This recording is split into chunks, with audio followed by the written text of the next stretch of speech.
know that among you there are many citizens who love the country, who are passionately supporting the judicial reform, and there are many other citizens. They too are great lovers of the country, who oppose the judicial reform. But in democracy, there are lines, red lines of how to conduct the debate, how to hold the debate. And it doesn't matter how deep, how stormy, how shaking the debate is, the red line is clear-cut.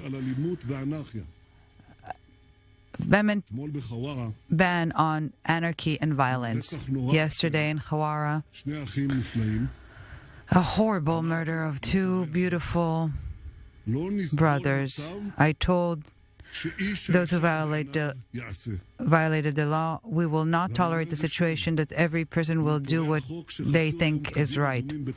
And today in Tel Aviv, we saw red lines being crossed. We will not tolerate the situation that a person will do what he thinks is just. We cannot accept violence. We cannot accept beating police officers. We cannot accept blocking roads. We cannot tolerate threats on public figures and their families, things that are happening as we speak, in the heart of Tel Aviv. We will not accept breaking the law and violence, not in Hawara, not in Tel Aviv, not anywhere. Just to give you examples, what is not reasonable to do during a protest in a democratic country. And now I want to give you opposite examples of what you should do part of a protest in a democratic country. 2 decades ago, the debate among us was not less shattering, not less fundamental. Sector of the public that was opposing with all its being to the government policy, feeling that the world has come to an end. 2 decades ago, the government decided to uproot tens of thousands of Israelis from their homes, to dig people out of their graves, to remove their towns. People saw their lives simply collapsing. They believed in their entire being that this is the beginning of the end. So they launched a fierce, firm battle, public battle, a forceful, powerful one that included large portions of the society. But I can say one thing. This battle did not cross any red lines. We did not see then what we're seeing today. The protesters then did not beat police officers, did not call for civil uprising, did not call to disobey the law, did not call to get the money out of the country, and did not smear the country around the world. Opposition leaders, myself included, we did not call to disobey the law, we did not call for reservists not to serve, we did not call to halt the economy, we did not block roads, we did not try to bring the country to the verge of anarchy. Or in short, we did not cross any red lines. Then, the opposition that I headed was responsible. Today, unfortunately, the opposition is acting irresponsibly. One of the leaders of the opposition parties is declaring, and I'm quoting, throwing rocks at police officers is unpleasant, but it's not that bad.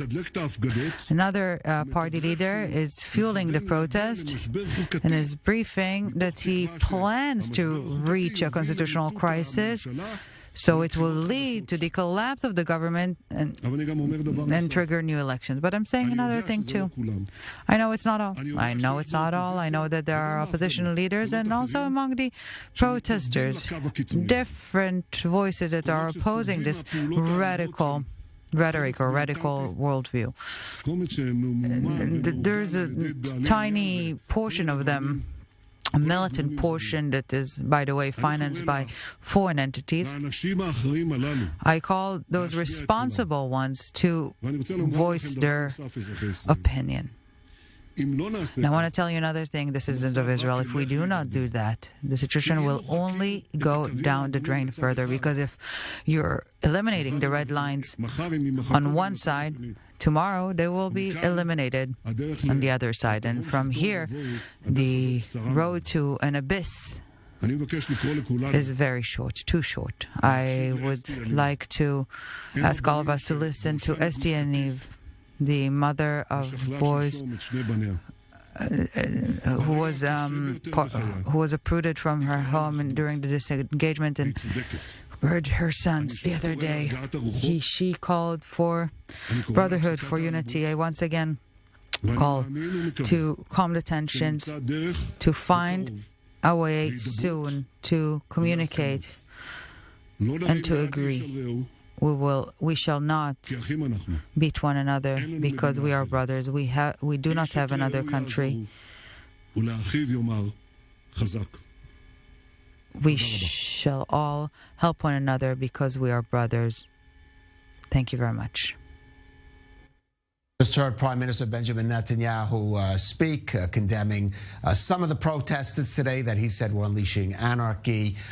He did speak about maybe speaking with the opposition, but nothing in the concrete form. With me is one of the leading figures of the, I would say, protest or opposition, non-political party.